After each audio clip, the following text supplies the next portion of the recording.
All right. Welcome back to another episode of my movie review series, episode 365. Now, last week I said that I was going back into the sci-fi field. And I was going to talk about one of the most influential sci-fi films of all time. Harrison Ford going to deal with some replicants, some replicant androids. Yeah, man. Blade Runner. But not just any Blade Runner, not just any version of Blade Runner. This is not the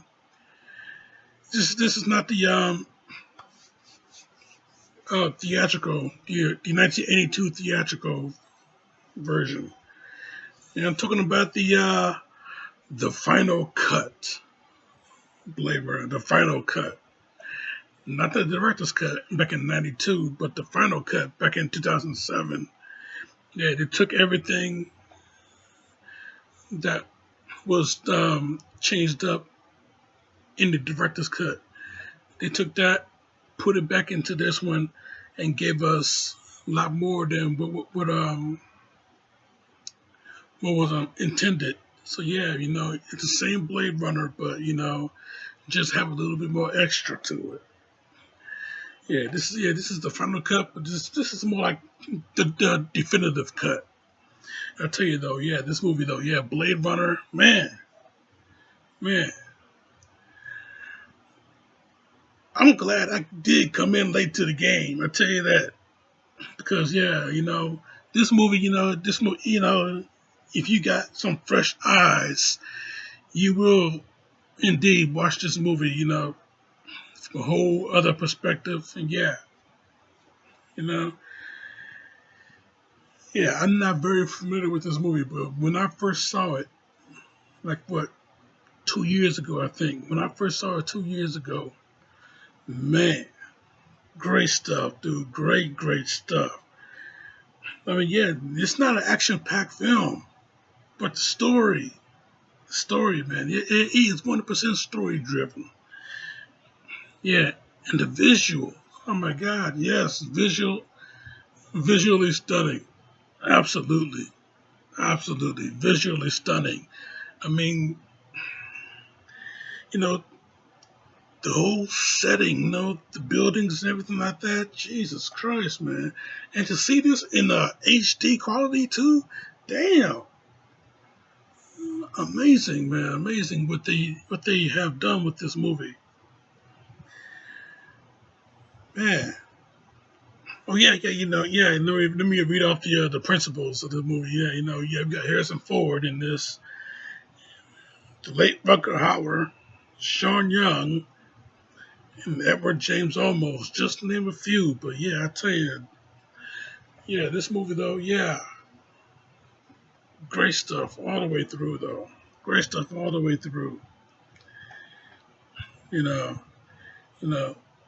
Yeah, Harrison Ford playing he plays a former police officer, a former Blade Runner. Yeah, yeah, being pulled out of retirement because yeah, there's a certain case that they want him to work on.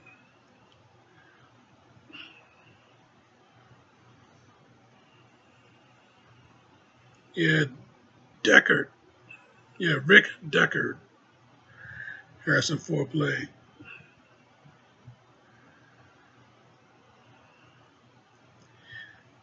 Yeah, whose job as a Blade Runner was to track down bioengineered humanoids known as replicants and terminally retire them.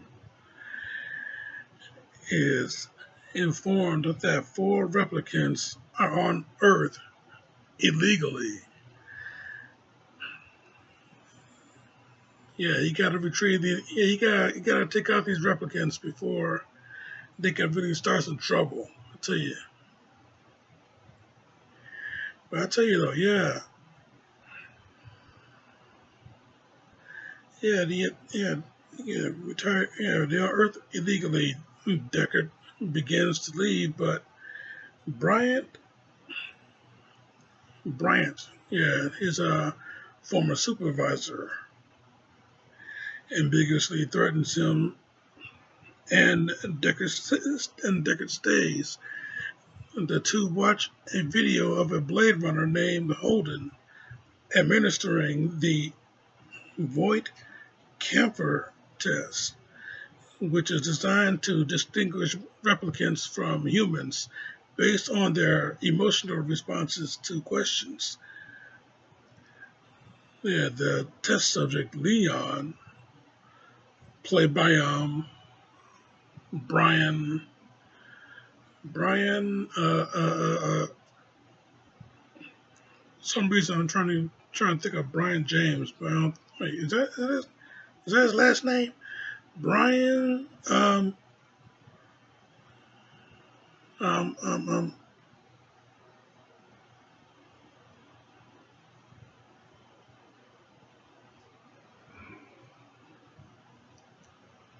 played by, yeah, Brian James. Yeah, yeah, recognize him without his long hair and a meat cleaver. But yeah, Brian James.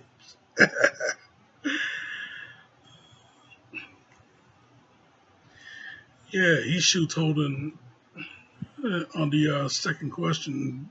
Brian want Brian wants Deckard to retire Leon and three other Nexus 6 replicants, Roy Batty, Zora, and Press. Yeah, Roy Batty. I mean, yeah, quite a name for him, but yeah, Roy Batty. Yeah, this dude, yeah, the leader of the rogue replicants. But yeah, Rutger Hauer playing that cat. But yeah, that's the pretty much the main premise. I tell you. Yeah, this movie though, yeah, man, I tell you. Whew. Yeah, visually stunning, story driven, and yeah, it leaves you with I guess you could say with an ambiguous ending, but let me tell you something else right here. Let me tell you something else right here. You know, everything that went down, everything that went down, and yeah, you got this monologue that Roy speaks at the very end. You know, yeah, he's on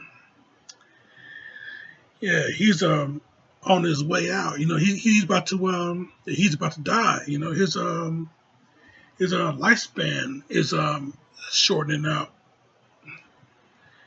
You know, yeah, he and Decker was in a little bit of a scuffle, but Roy, his time is running out. So yeah, he just talked to him. Yeah, final words to him. He just talked to him, just saying, yeah, he have seen things. He have seen a lot of things throughout his time, and yeah, he have seen a lot of things throughout his time, and yeah, he laminates through his memories. Yeah, all things that he's seen, they all will be lost in time, like tears in the rain. I mean, that is some powerful shit. The way he spoke it, is very poetic, very poetic. But yeah, lost like tears in the rain. Yeah, one of the most moving sology and moving deathology in cinematic history. But Yeah, the way he spoke that monologue, and yeah, it really resonates. It really resonates with you. Yeah, yeah, all will be lost in time like tears in the rain. One of the most memorable things that you will ever come across when watching any movie, and especially with this movie. But yeah, yeah, after that, yeah, time to die. Yeah, he just passes right away, man. You know? I mean, yeah, this movie, yeah, stunning on every level, every aspect. Visually stunning, the way it's written, you know,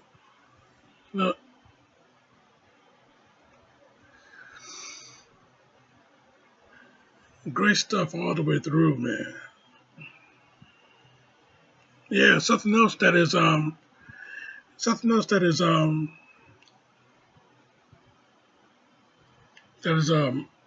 it resonates and what can I say resonates? Yeah, it resonates in in uh in reality. But yeah, yeah, when Rachel, you know, when Decker was going to save Rachel, you know, she's a replicant also, so yeah, she's gonna die too. But then again, who does? Yeah, she's not. She's not gonna live. But then again, who does? Yeah, Decker returns to his apartment to retrieve Rachel, but while escorting her to the elevator, he noticed a small organic unicorn on the floor and and recalls Gasp's words. Yeah, she's not going to live, but then again, who does? And departs with Rachel. But yeah, you know,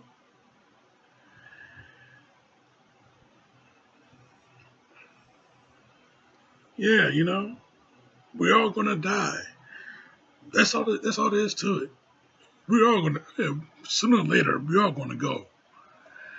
And whatever we leave behind, it won't be there for long, especially if there's no one to carry it forward after us. It won't be there for long. It's going to be lost in time like tears in the rain. Yeah, this movie though, yeah, it just runs deep, man. It just runs deep. You know, Hampton, Fancher, and David Peoples. Yeah, the screenwriters behind this movie. Yeah, amazing stuff, man. Amazing stuff. And this is an adaptation too. Adaptation from from a book. Do androids dream of electric sheep? Yeah, this is hey, what can I say about this movie, man? What more can I say about this movie? I mean, when it came out, it did not work with the audience at the time, but later on, as time went by, it didn't matter for them. It whatever that they felt, it all disappeared like tears in the rain. You know, as time went by, more people came on to it. Yeah, now this movie is a huge cult classic. Yeah, it spawned. It has a little franchise here. It spawned a sequel. Many years later. Back in 2017, I think.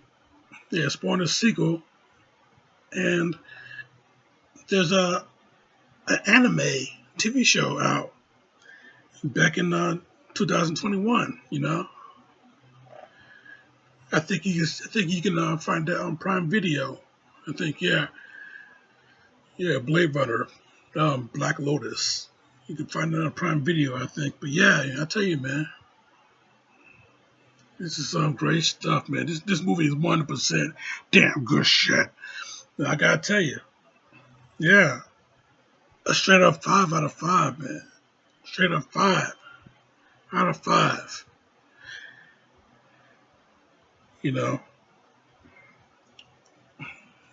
even though it's not exactly the perfect movie, it is. It had to take them, you know, two cuts, two versions to make it a perfect movie. But yeah, it worked though. The final cut worked. Yeah, so yeah, the final cut, the definitive cut. Yeah, the one that you should just latch on to. You know, if you're watching the HBO Max, it's there. So yeah, this movie though, yeah, straight up 5 out of 5 for me, man. Blade Runner, the final cut. Yeah, that's my review, Jack, and I'm sticking to it. Yes. Next week, man. Next week is pre-recorded, but Bruce Lee is coming back into the movie review series. So you keep it locked right here for that. He's coming back and he's gonna take on Chuck Norris. So yeah, man. Check my other show right here. Subscribe to me right here. But in the meantime, in between time, Jack, this show is off.